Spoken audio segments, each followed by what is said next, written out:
ករណាជាអង្គម្ចាស់ជីវិតលើត្បូងព្រះមហាក្សត្រនៃព្រះរាជាណាចក្រកម្ពុជាដែលព្រះអង្គប្រទានជើង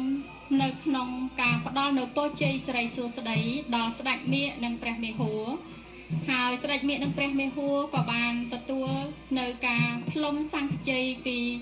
ព្រាហ្មណ៍ព្រះរាជគ្រូផងដែរនិងបន្ទាប់មកស្ដេចមាឃនិងមេហួរត្រូវបានចូលទៅក្រាបថ្វាយបង្គំ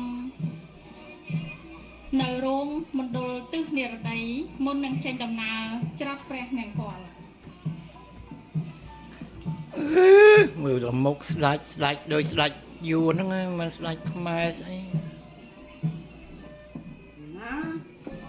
ធ្វើមាត់ឲ្យច្បាប់មាត់ស្ដាច់ហ្នឹងមាត់មើលតែក្តិតមាន់អញ្ចឹងមើលមាត់នឹងស្ដាច់ចង្កួតអីទេទូរទស្សនិកជនជាទីគោរពក្នុងពេលនេះខ្ញុំសូមអនុញ្ញាតជម្រាបជូន